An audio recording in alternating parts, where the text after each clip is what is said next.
Saludos, amigos y amigas de La Respuesta. Seguimos dentro de un estado de emergencia, creo que el quinto, el más largo. Este es de 45 días. Evidentemente ha habido una manifestación preocupante de un rebrote del coronavirus, del COVID-19. Y me decía una persona muy versada que el rebrote posiblemente tenía que ver con el evento electoral del 5 de julio, porque no se pudo evitar en los centros de votación la aglomeración y la pérdida de la distancia social que se recomienda, así como no hubo una mascarilla de 100%. El país está pasando por momentos como medio mundo, como todo el mundo, momentos muy difíciles, momentos de incertidumbre, de desasosiego, de angustias. Precisamente en mi programa del miércoles, mi blog del miércoles, La Pregunta, lo titulé Entre pandemia, política y economía, deambulamos en desconcierto. Evidentemente fue una temeridad llevar al pueblo al compromiso del 5 de julio. Cerca de un 50% se tuvo el valor de arriesgarse e ir a votar, pero cerca de un 50, 48%, 47%, se quedó naturalmente condicionado por el instinto de conservación de su salud y la de los suyos, porque este demonio tiene una dinámica de contagio agresivísima, que todavía los científicos están preocupados porque, según estuve leyendo en uno de los informes, tiene 7 modalidades para progresar en el contagio. Estamos pasando momentos muy complicados. En ese artículo, ese blog del miércoles, yo sostengo que el presidente electo, Luis Abinader, evidentemente tuvo un éxito neto, indiscutible, pero que las circunstancias son tan difíciles, tan escabrosas, que no dejan lugar para realmente gozar el éxito como tal. Por eso yo la de este miércoles la titulé, La Pregunta, un regalo envenenado del destino. Sí, ganamos, pero por Dios, ¿a dónde vamos? ¿Qué es lo que tenemos de frente? Por eso he estado, desde que se produjo su elección, aconsejando paciencia, tolerancia, prudencia, porque son tiempos decididamente anómalos, insólitos. Y hay que ver cómo, con un esfuerzo del gobierno que entra y una disposición de la sociedad, del pueblo, a asumir patrones de disciplina, sé que son mortificantes, el toque de queda y todas esas indicaciones, que es en su protección, es en su beneficio que se toman. A ver cómo nos terminamos de portar y ver si este diablillo, este dragoncito se va y deja de azotar al mundo, está constituyendo un fenómeno de daño casi comparable con una especie de guerra tibia, no guerra fría, guerra tibia, pero vaya con la tibieza. Cuando se ven las cifras de muertos y de contagiados, Estados Unidos, Perú especialmente, Brasil, no hay pueblo que no tenga un récord de fallecidos y de contagiados. Es decir, estamos pasando realmente por una encrucijada. Nosotros, los creyentes, naturalmente, tenemos fe y los ruegos son permanentes para ver de qué modo el Señor libra al mundo de este azote, de esta peste terrible.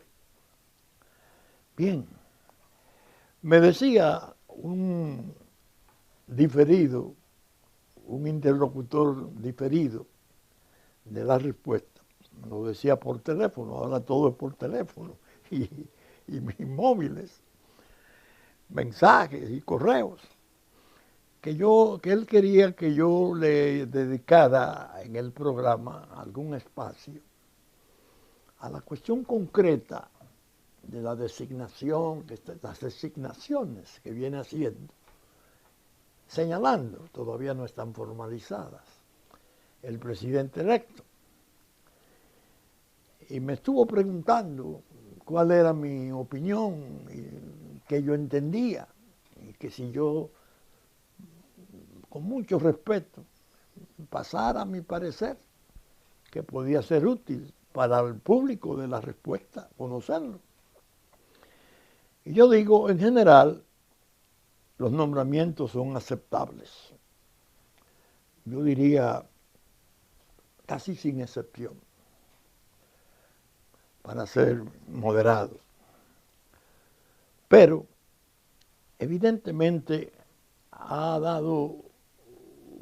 se ha dado información que yo no sé qué puede haber de concreto, de que algunos organismos del Estado se van a eliminar, se van a desaparecer, y que viene una reformulación, que se van a distribuir las funciones, porque muchos de ellos están duplicando funciones que tienen organismos quizás de mayor jerarquía establecidos, y tratando de buscar la racionalidad de la administración y ir sofocando esos puntos de brote de pus, de la corrupción, que son tan desgraciados y que han hecho tanto daño. Yo les dije, mira, he estado viendo lo que se está anunciando y pienso que se está haciendo una apreciación precipitada, porque lo que parece aconsejable es que una vez el presidente electo tome posesión y haga las designaciones formales, le dé encargo a los designados para que esto les rindan un informe a muy corto plazo de qué encontraron, qué es eso, si es sostenible o no. Y voy a tomar dos ejemplos, son muchos, pero estos dos son importantes. OISOE, evidentemente, desde hace mucho tiempo pasó a ser una especie de sede prostibularia del fraude.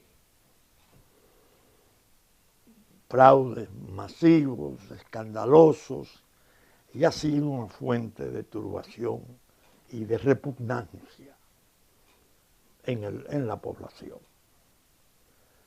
Eso es verdad. Pero yo pensaba en el origen, cuando se creó la Oficina Supervisora de Obras del Estado, que fue un decreto de Balaguer. Fue Balaguer quien la creó. Balaguer estaba empeñado en tener una oficina a mano adscrita a la presidencia que supervisara, controlara, fiscalizara las obras del Estado. Evidentemente, en principio, Balaguer tuvo el cuidado de poner a quien tenía más calificación en la República, el ingeniero Bebecito Martínez. Una institución de una honradez probada, un hombre extraordinariamente serio. Yo recuerdo haber visto en el propio Palacio, creo que en la tercera planta, cuando comenzó, y había muchos ingenieros jóvenes, algunos de izquierda reconocida, pero se tenía la impresión de que como la cabeza era don Bebé y ellos eran todos jóvenes, el desarrollo era impecable. Es más, los contratistas de entonces, el verdadero valladar que encontraban para hacerle señalamiento en cuanto a la calidad, los precios, era a don Bebé en la oficina fiscalizadora. Bien, eso funcionó durante algunos años, muy bien. No construía, no manejaba recursos. ¿Por qué se creó? Una sospecha básica, que en aquel entonces tenía poca razón de ser, porque los ministros en obras públicas, los directores generales de INDRI, de CAS, de INAPA, eran gente de enorme categoría. Fran Piñeiro, esos grupos eran verdaderos exponentes de probidad. Balaguer se había rodeado de un sinnúmero de técnicos, Rafael Tomás Hernández, sí. Había un señor Valverde que lamentó mucho su muerte, que parece notable, Pablo Mella, para hacer las cosas que hizo. Pero la fiscalizadora era don Bebé, la roca izquierda. Había que pasar por esa valla. Y funcionó admirablemente. Las obras no desmerecían en la calidad. Yo llegué a oír contratistas serios, importantes, que estaban haciendo puentes y estaban trabajando en muelle incluso. Es decir, bueno, ahora hay que fajarse con Bebé. Cada vez que aparecía un imprevisto o una modalidad, porque siempre las construcciones se incrementa su precio, su costo. Y funcionaba muy bien. Después comenzó a degenerar. ¿Por qué degeneraba? Ya don Bebé no estaba. No quiero mencionar nombres. Porque los presidentes que vinieron después del doctor Balaguer van a las comunidades. Como iba Balaguer, las comunidades demandan bien obras, servicios, es decir, inversiones. Los presidentes se comprometen. Entonces la palabra del presidente está empeñada. O muchas veces con un trasfondo político, ¿no? Entonces, los canales normales de obras públicas, de INDRI, esas cosas, son lentos, porque hay que cumplir una serie de regulaciones y de prerequisitos que no están conformes a la velocidad que los presidentes quieren que se hagan las cosas. Y ahí comenzó a degenerar esa entidad tan válida, porque era una especie de control interno, que si se hubiese mantenido en sus esencias, bueno, hubiera sido un éxito, porque después aparecieron ministros traviesos, muy traviesos. Yo estoy hablando de la Eduardo Estrella, de Alsina y esos grupos, Piñeiro, Tato Bisonó, esos grupos, eso era una cosa impecable, eran con profesionales. Incluso yo me reía mucho porque el CODIA de entonces tenía un Polón Muñoz, que era diríamos, un intransigente al nivel de Bebecito. Polón Muñoz, cuando Polón opinaba desde el CODIA, era una sentencia más poderosa que la Suprema Corte de Justicia. Que Dios los tenga los dos en paz y descansando, porque eran hombres muy importantes. Entonces, lo ideal sería que no se barra con ella, sino que se reduzca al plano puramente técnico de control. Porque un presidente tener una oficina fiscalizadora, por la desgracia que se presentan con la cuestión de los ministerios, que eso degeneró mucho y ya saben que por ahí ha pasado mucha gente que no califica, otros han sido buenos, pero hay una inmediatez en las decisiones de la presidencia y un control sobre cómo van las cosas. Si va bien la obra, no, está atrasada, tiene problemas, no, y encuentran defectos de construcción y los corrigen y la pared que hay que tumbar porque no tiene los requerimientos, se tumba. Es decir, eso se perdió. Entonces vinieron esas barbaridades del saqueo.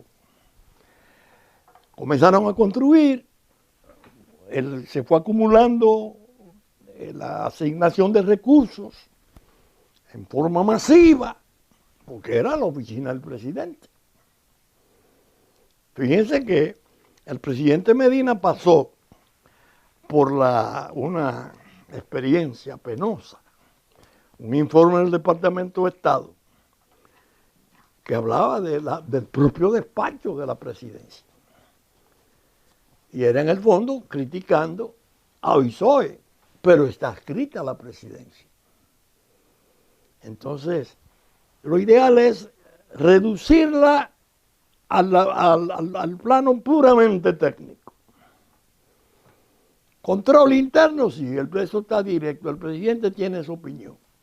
Balaguer era una escuela de poder, una escuela de jefe de Estado. Balaguer tenía, por ejemplo, este es un ejemplo, a un ingeniero en obras públicas, Vidal Medina, que era el encargado del departamento de puentes y muelles, esas cosas. Yo tuve el gusto de conocerlo, ya desaparecido. No se podía hacer nada en puentes y muelles sin que Balaguer oyera la opinión de ese funcionario. Los ministros mismos, que eran en principio muy serios todos, Vidal Medina era la opinión, porque esa era la opinión que al presidente le daba la seguridad de que todo iba bien.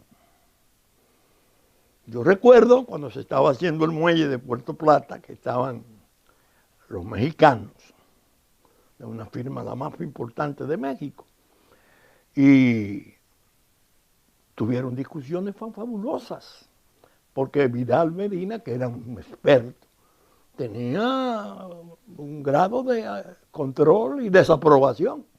Entonces los mexicanos estaban incómodos y Balaguer se reunía hasta la madrugada con ellos. Pero, ¿qué opina Vidal Medina? Eso es una garantía. Yo me atrevería a decirle al presidente electo, a Luis Abinader, presidente, trate de que le cuenten, amigos, usted los tiene, del ámbito. Llámelos. Llámelos, que usted los tiene. Y son gente buena, ya retirados, muchos de ellos. Y pregúntele experiencias de cómo manejar el problema de ese río inmenso de recursos y que es una tentación enorme para el fraude. Y no salga de OISOE por los desórdenes de conducta, por la montaña enorme de fraude que se estableció ahí, que duró más de 2 décadas, hay que decirlo. Y hay que ahora vi que tenía un presupuesto de 8.000 millones de dólares y de sobresueldo 103 millones. ¿Qué es eso? Una persona, un profesional de su confianza, presidente Abinader, un bebecito, que los hay, incluso jóvenes, inspírenlo, redúzcala, y que esos sean sus ojos de control. Porque, como dice el viejo adagio, la fiebre no está en la sábana, no es el organismo el que ha cometido los fraudes. Son los funcionarios que han tenido la responsabilidad y han fallado, y lo corrompieron y lo pervirtieron. Y entonces, por eso yo creo que incluso yo traje aquí el remolino, otra vez, el remolino del juicio. Porque este libro lo tuve que escribir porque contra mí se escribió otro libro. Y lo vendieron, no lo vendieron, lo regalaron en toda la República. Bueno, considerando que yo era un muerto civil ya, se había acabado mi reinado. Una cosa ridícula, pero estrambótica. En este libro, artículo 56, yo voy a leerle solamente unos párrafos para que ustedes vean que cuando hablo de esto estoy pensando hacia atrás, en lo que yo llamo muchas veces la edad del conflicto. OISOE, las últimas participaciones han sido horribles, pero tiene edad ese conflicto. Cuando nació sano, nació bueno, cuando lo tenían en sus manos gente de gran calidad, cómo comenzó a degenerar. Oigan esto, yo trataba de explicar por qué se había presentado una querella contra mí por difamación, en un caso de otra índole, muy grave, muy serio. El remolino del juicio que vino como trasfondo. Dice, una de esas auditorías, 30 auditorías que había en el año 2004, es la relativa al manejo de 4 años que se hiciera en la Oficina de Ingenieros Supervisores de Obras del Estado. Pues bien, vale un paréntesis. Antes de viajar el autor a Boston, yo fui a visitar al presidente Leonel Fernández y evidentemente contrariado, le habló de esas auditorías, especialmente de la que ha sido más completa de cuantas se hayan hecho en el país, en la cual participaran la Cámara de Cuentas, la Contraloría General de la República, el Colegio Dominicano de Ingenieros y Arquitectos, CODIA, el Colegio Dominicano de Abogados y el Colegio de Contadores Públicos. El tono del presidente Fernández no era el de la jovialidad de siempre. Habló de lo grave que es la existencia de esa y otras auditorías tan completas y terminantes sin que se les haya dado curso legal. Fue en ese mismo predicamento que el muy importante líder político Danilo Medina se refirió a la posibilidad de que la República se fuera de espaldas el día que conociera el contenido de esas auditorías. Fueron sus palabras. El presidente cavilaba innegablemente. Sabía en profundidad de los escollos y las dificultades que se habían venido urdiendo para trastornar el proceso de gobernabilidad. No tenían esos primeros 2 años mayoría en el Congreso. 2 años que no podía tomar ningún tipo de acción porque el arreglo con el Club de París, el acuerdo con el Fondo Monetario, necesitaba apoyo legislativo y el Partido Revolucionario Dominicano dijo, si le tocan a uno, no se aprueba nada. Oigan cómo es la cosa. Posiblemente no era ajeno a la versión que circuló profusamente en el país, el presidente Fernández, de que se había comprado una senaduría, señalándose incluso el estrambótico precio de 30 millones de pesos con el evidente propósito de asegurar la inmunidad correspondiente. Circuló entonces el rumor, casi inmediatamente después de esa reunión, en el despacho del presidente, de que la oficina de abogado que dirige el autor del libro, es decir, yo, se haría cargo de uno de esos expedientes que envuelve una investigación de destino de más de 3.000 millones de pesos, cuya explicación y justificación no podrían ser eclipsadas por ninguna circunstancia de conveniencia política sin que la atención pública se estremeciera en términos abismales. Yo tenía que viajar, se produjo el viaje a Boston, días después, y llegó a aparecer a algunos que la querella que ponían contra mí podía tener entre sus motivaciones una reacción maliciosa del grupo político PPH, propietario del Partido Revolucionario Dominicano, obrando con anticipación, o como se llama en el humor del pueblo, poniéndose adelante.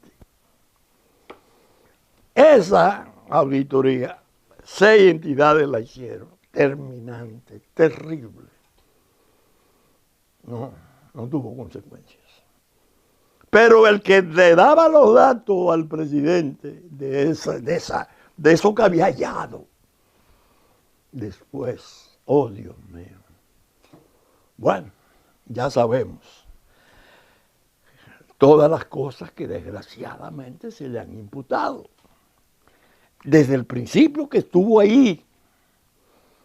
Pero la política nuestra no es fácil. Sin yo meterme en evaluar las otras cosas y todo, la tormenta que ha significado ese señor político. Acaba de ser el más votado para una senaduría. Es decir, el problema nuestro no es sencillo. No es sencillo, señores. Bueno, entonces, la otra que yo ponía de ejemplo era al amigo que me hablaba, el INESPRE. El INESPRE, si se lee la ley original del INESPRE, solo puede sentirse admiración. Fabulosa la fórmula, el mecanismo que se estableció. Control de precios y naturalmente una responsabilidad para allegar el alimento a las ansias populares y las necesidades. Yo lo vi en un tiempo en que su director era el doctor Ricardo Ricul Rodríguez. Ay, Dios mío. Ricardo, una montaña de probidad. Óigame, eso funcionaba. Después, desgraciadamente, comenzó a degenerar y se vio envuelto en cosas y se fue disminuyendo, y, creciendo en tamaño y disminuyendo su importancia, y ya estaba propuesto para desaparecer. Presidente, examine su ley de origen, reduzca a su ley de origen, búsquese personal que entre sus amigos y conocidos debe de haber personal suficiente y no desperdicie una estructura como esa, que se necesita en la cuestión del control de precios y en la cuestión del abastecimiento de las necesidades populares. Bien, entonces hay un aspecto que yo le dije a los amigos que lo trataría. Observen esto. Existía un fondo presupuestario que se denominaba el Fondo 1401. Era la posibilidad que tenía el presidente de la República de usar recursos en determinadas obras y servicios que no estaban pautados en el presupuesto. Esa facultad se la daba el Fondo 1401 y él tenía que someter eso al Congreso para el cambio de capítulo y conforme a la ley de presupuesto. Lo satanizaron, que eso era una barbaridad, que eso era darle al presidente, que Balaguer lo usaba para lo peor. Bueno, lo que se dice satanizado. Lo lograron volar y cambiaron los métodos. Entonces la presidencia tiene asignaciones presupuestarias que decía ese informe del Departamento de Estado era superior a la de 4, 5, 6 ministerios importantes. Eso llevado ahí con un Moisés comprometido en el escándalo era un error. Es lo que hay que evitar. Ese Fondo 1401, yo le dije al presidente Fernández en un momento, mire, esa es la fórmula más correcta de que el presidente pueda disponer de recursos. Tiene que pedir al Congreso el cambio del título, capítulo, como no figuraba, conforme al 1401, de los fondos generales de la nación, le entraba. No, lo volaron. De ahí en adelante comenzaron a preocupar. Una cantidad enorme de recursos, la autoridad mayor, la presidencia, iba a crearle dificultades y miren en qué terminó. Por eso le pongo caso a ese informe del Departamento de Estado, que fue un ataque directo, cosa que no se acostumbra. Regularmente ellos hacen su informe sobre corrupción, pero no identifican. Y aquí identificaron el despacho, el Departamento de la Presidencia. Por eso es que digo que hay cosas que se han hecho muchas veces que en el fondo se ha resultado injusto con las leyes y decretos que las sustentan. Los primeros violados por la corrupción son los textos legales con que contamos. Yo recuerdo en una oportunidad que le llevé un artículo a mi querido amigo ya desaparecido, Germán Emilio Ornes Coascú, era director y propietario del diario El Caribe, periodista de fuste enorme. El cumplimiento de la ley, el más maravilloso programa. Germán no era fácil, no felicitaba fácilmente, ni elogiaba. Se lo dejé, él en su escritorio, y cuando voy bajando la escalera me manda a buscar, ya lo había leído. Y me dice, te felicito. No hay un mejor programa que el cumplimiento de la ley. Entonces, esos alardes que a veces se hacen cuando un gobierno entra, frustran a la opinión pública, a la percepción del pueblo, porque le crean expectativas. Bueno, sí, no, todo eso era un horror. No, espérate. Todo eso se desbordó, se salió de su cauce. Lo irrespetaron desde adentro. Si eso se hubiese llevado como dice su ley o como dice su decreto, fuera magnífico. No voy a hablar, porque esa es harina de otro costal, de las sedes y del programa eléctrico. Ya ustedes conocen cuáles son las posiciones mías. Desde aquella vez, en diciembre del 12, que le dije al presidente Medina cuando me consultaba, junto con el ministro Montalvo, el doctor Pina y el doctor Pereira, sobre una planta que vendían de carbón terminada, no, sin uso, en Houston. Todos dieron opinión sobre el problema de si, menos Montalvo, que no opinó. Si era necesario llevarlo a Congreso, si se podía decretar la urgencia para poder hacer la operación. Y cuando él me preguntó a mí, lo he dicho muchas veces, le dije, presidente, solo tengo una opinión, que es un consejo que darle. Cuídese del negocio eléctrico, que genera mucho escándalo. Y por ahí le cité a Hydro-Québec, la mayor de Canadá, una de las grandes del mundo, que tuvo problemas. Eso hay que revisarlo. Ahí está también el CEA. Yo al presidente electo le diría, presidente, convoque, invite o mande a alguien de su confianza, pero de su confianza más cercana, más sólida, a entrevistarse con los guatemaltecos que lograron ser beneficiados con el contrato de arrendamiento del ingenio Barahona. Ese ingenio durante décadas fue un ejemplo, desde que era de Mr. Kirby y después con el propio régimen de Trujillo y parte de Balaguer, era un ejemplo. Después se deterioró, una cosa increíble. Ahora me dicen, y he oído a mi amigo Manuel Fermín haciendo las explicaciones, que las hace muy bien, porque estuvo en el área, es su área, y la conoce por dentro. Está produciendo, pero produciendo de verdad. Llame a esos señores guatemaltecos y dígale, por favor, explíquenos, ¿qué tuvieron ustedes que hacer para convertir a Barahona, el ingenio Barahona, en el modelo que hoy se dice que es?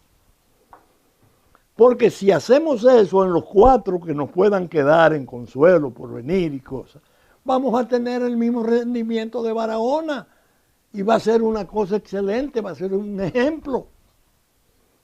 Porque ha sido todo la degeneración de la gerencia. Toda la política corrompiendo, el clientelismo y las ventajas. Y desgraciadamente, hay que admitirlo, la calidad humana degeneró. Y yo he pasado muchas experiencias de testimonio sobre estas cosas. En una oportunidad, el presidente Fernández estaba pronunciando un discurso. Hizo una alusión sobre la cuestión de la energía, pero la hizo sin malignidad, casi como medio chiste, un chiste, hablando de las chichiguas de Julio Sauri, aquel administrador de la Corporación Dominicana de Electricidad, que en una reunión del Consejo de la Comisión de Desarrollo hizo una afirmación de que una chichigua había producido un apagón general, lo cual era cierto, porque depende de dónde su cola con algún metal se pegó a uno de esos cables de alta tensión y se produjo el conflicto. Lo cogieron y le dijeron y lo acusaban y lo maltrataron. Bueno, Julio era el hombre corrupto, bueno, el hombre que había manejado los peores fraudes, una cosa horrible. Salió del poder y cuando ya estaba para morirse, salieron sus amigos a pasar el sombrero a sus amigos para los gastos de su enterramiento. No tenía con qué enterrarlo. Yo le dije al presidente Fernández, cuando yo le hice dice, caramba, yo no tenía esa idea, era verdad. Es decir, hay que tener cierto sentido prudente, enérgico, para no conectar con vagabunderías, pero sí prudente en el sentido de no hacer circo con eso. Tal cosa, eso se va, es una cueva de ladrones. No. Que se vayan los ladrones. Ahora, los ladrones tienen un camino, habilitarlo y someterlo. Pero no es la institución no ha sido culpable de nada. A ella la han ofendido, a ella la han degradado las inconductas de quienes tenían la responsabilidad de hacer uso de sus funciones, de sus misiones. Por eso no creo que ahí esté acertado el presidente electo. Me luce que eso debe de requerir más examen, más control previo. Evalúese eso, hágame un diagnóstico. Llámese, ahora decía Manuel Fermín, de unas 400,000 tareas que le arrendaron de los ingenios del CEA a los vecinos. Y ha tenido un rendimiento enorme. ¿Por qué no lo puede tener con los ingenios establecidos a los cuales pertenecía? ¿Por qué? No, porque el Estado no es la solución, el Estado es el problema. Porque falta calidad en el servidor público. Cuando el funcionario es un cuarto al bate, la gente lo respeta. Espérate, ahí está fulano. Ve y convéncelo. Ay, no se puede. Bueno, eso implica no solo un hombre, sino un departamento jurídico de primer orden, técnicos buenos, bien preparados, y que un sujeto que inspire cierto liderato focal, que inspire para el mejoramiento de las instituciones. No crear una cosa como hizo el gobierno de Danilo al principio. Esa era la teoría del superministro, del primer ministro Montalvo. Bueno, una vez se celebró una conferencia de transparencia internacional en el Banco Central. Y yo, que estaba como director de ética, yo no fui invitado. Ahí pronunció un discurso que todo lo anterior acabó con Leonel, todo eso era un horror, pero que ya eso era pasado, que todo eso estaba superado. Miren que terminan. Esas son las frustraciones que al país no se le deben de proponer. No, hay que pensar las cosas y no tratar de hacer un fuego fatuo o artificial. Oye, suprimió esto, suprimió lo otro. No, espérate. Revisó eso. Y todas las cosas malas la desmontaron. Ahora, tiene misiones. Imagínense, mandar eso a bienes nacionales. ¡Ay, Dios! Eso es una locura. No, llámeselo como guatemalteco, presidente. O mande a alguien. Ven acá, explíquenos. ¿Dónde está el milagro de que Barahona con ustedes sea de alto rendimiento? Y que llegó con la administración del sector público a hacer un pantano. Entonces yo lo que necesito es gerencia. Gerencia. La voy a buscar. La hay. Hay muchísimos profesionales de buena voluntad y gente preparada. Esos ministros que llevaron a Energía y Minas, yo leí todos los trabajos que él hizo sobre Catalina. Impecables. Me dicen que un profesional de alta calificación. Los hay, y no tienen que ser del partido, pueden ser. Bueno, Balaguer llegó a poner al señor Bullet, que era un hombre reconocido. Ahí estuvo Carlos Morales, ahí estuvo Meme Viñas, tratando de darle representación a las instituciones. Por cierto, al amigo le dije, faltan 2 nombramientos cruciales: Agricultura y Procuraduría. Yo me imagino que Procuraduría, el presidente Abinader debe estar manejándolo con mucho cuidado, porque tiene un clamor público creciente para que se nombre a la doctora Miriam Germán Brito. Muchos hacen la recomendación porque tienen sed de justicia, ¿no? Tienen inconformidades fundamentales con la impunidad. Y la ven como una especie de látigo, una especie de ariete contra la impunidad. Yo la veo como justa, como seria, valiente, independiente, apegada a la ley en forma intensa y a la Constitución ni hablar. Además, hay que hacer una reorganización del Ministerio Público, porque, por desgracia, este último esfuerzo que se hizo ya está desacreditado. Un concurso que hicieron que parece que fue una cosa obscena, preparando, designando camarilla, gente de la amistad de fulano, y sustituyendo o no llevando a gente bien preparada, con carrera formulada, no, así no. Y ella, Miriam, en esa tarea puede ser muy importante, porque severa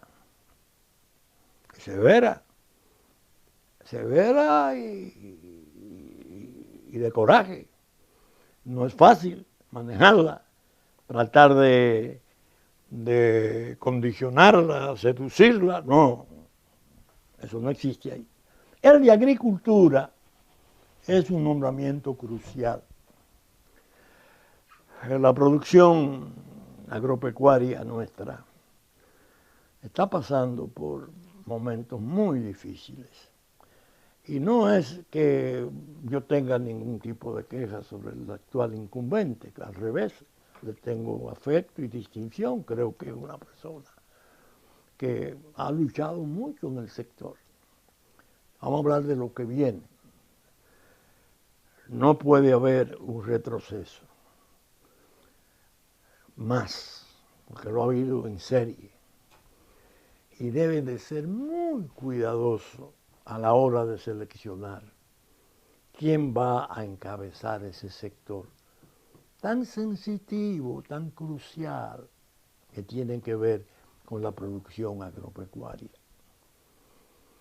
que debe de ser el líder del sector, pero hay que tener cuidado y no ser desaprensivo, ni atender, mira, fulano, sí, este es buena persona, se fajó, este es amigo de fulano, sí, él tú. No. Eso es un ministerio capital, eso tiene que ir a manos seguras en capacidad de rectificar las cosas que tenga que rectificar, innovar, traer una serie de modalidades esperadas y requeridas desde hace tiempo, que no se han podido cumplir porque la verdad que también no se le han asignado los recursos en los momentos oportunos. Y ha habido épocas dificilísimas en que los recursos asignados eran aplicados entonces malamente. Es decir, que la idea es que en general el presidente va actuando con Twitter a lo Trump, va anunciando y la gente se entretiene, la gente le gusta el asunto. Son aceptables los nombramientos y creo que la composición del gobierno luce agradable. Hay jóvenes, hay gente interesante y yo no tengo nada con los viejos. Yo respeto mucho a los viejos y pueden ser muy útiles. Pero siempre se tiene la fe en el joven profesional que tiene porvenir, que tiene ideas y proyectos y ambiciones legítimas de desarrollarse. En general va bien eso. Pero vamos a esperar porque, como dijera al principio, estamos pasando por momentos muy enigmáticos. Es decir, se habla siempre de que una chispa enciende la pradera si está reseca. Y nosotros no tenemos chispas, tenemos llamas. que vienen ya de mucho tiempo. Llamas ahí, llamas que pueden incendiar aún la pradera verde. El ánimo público está muy sobrecogido. Yo he tenido oportunidad de oír opiniones y de ver gente moderada, gente prudente de siempre, medio desajustada, exasperada. No entiende claramente por dónde nos llevan, qué es lo que va a pasar. Y ese es un estado de ánimo inflamable que hemos tenido experiencias delicadísimas. La peor, la mayor, abril del 84, poblada, simultánea, general.